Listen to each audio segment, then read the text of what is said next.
Continuando ahora con el tema de genitourinario, vamos a empezar a hablar de la fisiología de la micción. Para hablar de la fisiología de la micción tenemos que entender las características de los órganos que intervienen en la micción. Vamos a hablar de vejiga. Entonces, fíjense, acá vamos a recordar que tenemos el riñón, ¿verdad? Con su cápsula o corteza, la médula renal, esta es la pelvis renal. Entonces recuerden que en el túbulo colector es donde se forma la orina. Esa orina va a pasar a la pelvis renal y a través del uréter o de los uréteres, ella va a llegar a la vejiga. La vejiga es un órgano, es una víscera, ¿verdad? Porque un órgano es una estructura sólida, maciza, ¿verdad? Como el hígado, ¿ok? El riñón. En cambio, la vejiga es una víscera porque ella es un órgano hueco, ¿ok? Es como una bolsa, pues digámoslo así. Ella está formada por músculo liso, ¿de acuerdo? Ella tiene un componente de músculo liso, entonces ella está formada por el cuerpo de la vejiga, que sería toda esta estructura, y por el cuello de la vejiga. Y ella se va a continuar después con la uretra. Entonces, el músculo que caracteriza a la vejiga es el músculo detrusor. El músculo detrusor de la vejiga es un músculo liso. Por lo tanto, él va a estar sujeto, su acción o su funcionamiento, al sistema nervioso autónomo, simpático y parasimpático, como vamos a ver cuando revisemos la parte de micción. Luego, la vejiga, en el cuello de la vejiga, vamos a tener la continuación hacia la uretra, ¿verdad? Tanto masculina como femenina. Para ella pasar por acá hay dos anillos musculares que tiene la vejiga en su cuello. Un anillo interno que se le da el nombre de esfínter interno, el cual está compuesto de músculo liso. Y él está también sujeto al sistema nervioso autónomo simpático y parasimpático. Él normalmente se mantiene contraído hasta el momento en que se desencadena el reflejo de la micción, como vamos a ver posteriormente. El esfínter externo, en cambio, está constituido por músculo rojo, músculo estriado.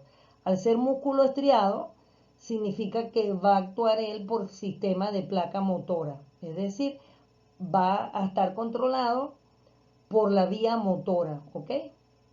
Por la vía motora. Es importante esto. Entonces, el esfínter interno va a estar controlado por el sistema nervioso autónomo porque es un músculo liso. El esfínter externo es el músculo estriado por la corteza motora.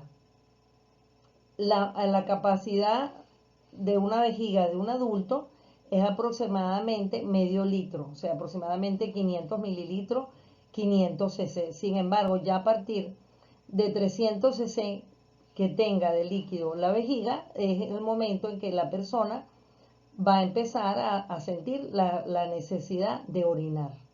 Bien. Entonces, fíjense, es importante ver entonces con más detalle las características de la vejiga. Como ya les dije, recuerdan que aquí estaba la pelvis renal, a través de ella transcurre la orina, sale del riñón, pasa a los uréteres y llega a la vejiga. Entonces, la vejiga, este músculo detrusor, tiene pliegues, que es esto que se ve en la mucosa interna de la vejiga. Y ella tiene, aquí están también presentes los orificios o huequitos ureterales. ¿Cuáles son esos? Bueno, la orina va a través del uréter y la orina sale por estos orificios, ¿ok? Y esa orina que va saliendo allí va llenando la vejiga, ¿de acuerdo? Luego acá tenemos el cuello de la vejiga, donde vamos a tener el esfínter interno, que le dije de músculo liso, y el externo de músculo estriado. Entonces aquí vamos a ver un poquito las relaciones anatómicas de la vejiga. Esto va a ser importante no solamente para todas las patologías que tienen que ver con la micción. Bien, sino también vamos a ver en otro tema posteriormente que se refiere a lo que es las patologías de periné. Entonces, fíjense, en este caso, por ejemplo, hablando de la vejiga, ¿verdad? Esta es la vejiga, bladder en inglés es vejiga, la vejiga femenina. Entonces es importante, yo traigo esta lámina a propósito para que veamos las relaciones anatómicas. Miren la ubicación de los ovarios, ¿ok? Aquí vamos a tener los tubos de falopio, ¿ok? Que son estos que están acá, o las trompas de falopio.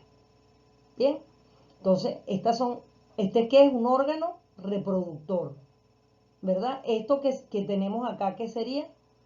Esto que tenemos acá es el útero, ¿ok?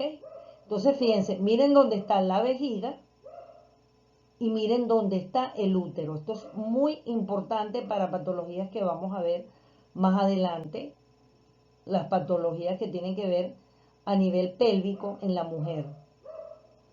Luego, esto que está acá, fíjense que este es el cuello del útero, ¿ok? Entonces el cuello del útero está posterior en la pared posterior de la vejiga.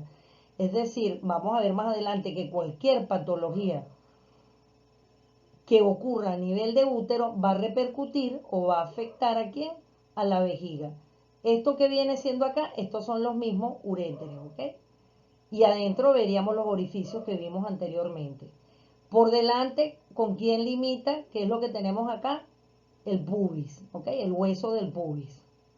Y en la parte posterior, que no sale aquí, vamos a tener el periné posterior donde está el recto. Y aquí, fíjense, tenemos la vejiga, la uretra femenina, que está en la parte anterior del orificio vaginal en la mujer.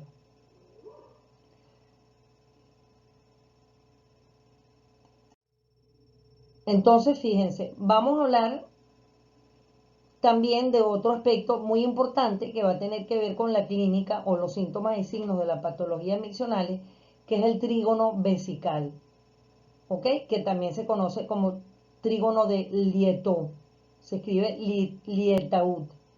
Entonces, fíjense, el trígono vesical, entonces tenemos que la mucosa vesical, los meatos uretrales, que es un meato, es un orificio, y el cuello vesical, la unión con la uretra, son los tres puntos que delimitan el trígono vesical. Este tiene forma triangular y ocupa el área correspondiente a la pared póstero inferior de la vejiga.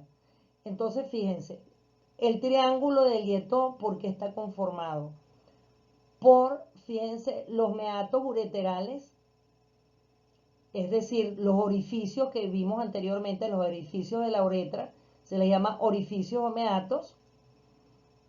Y luego tenemos, esta sería la base invertida porque es un triángulo invertido, y la base serían tendríamos estos orificios ureterales o meatos, y luego tenemos la unión de la vejiga con la uretra, ¿verdad? Esta es la uretra. Entonces, hay patologías que vamos a ver que se desarrollan justamente en este trígono. ¿Por qué? Porque es la parte final de la vejiga y la parte inicial de la uretra. Entonces, como la uretra es un órgano que prácticamente está incorporado a la parte genital muy frecuentemente, tanto en el hombre como en la mujer, más en la mujer, va a ser víctima, ¿verdad?, de procesos infecciosos, de procesos inflamatorios. Hay una patología que vamos a ver más adelante que se le llama trigonitis, que es trigonitis o una inflamación de esta área. Bien, entonces, ¿qué ocurre? ¿Cuál es la diferencia entonces entre esta uretra femenina y masculina? Que la uretra femenina mide alrededor de 2 o 3 centímetros, ella es corta. Por lo tanto, está muy expuesta a la flora bacteriana que puede haber en la parte genital y por eso es más susceptible a infectarse, y también es más susceptible a dar síntomas más rápido como dolor, ardor, ganas de orinar, etc.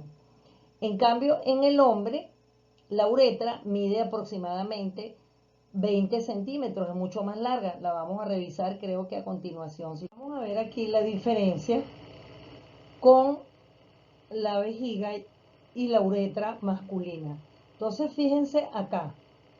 Aquí tenemos la vejiga, ¿verdad? Aquí tenemos el cuello vesical. Y fíjense que la uretra pasa, una porción pasa por la próstata.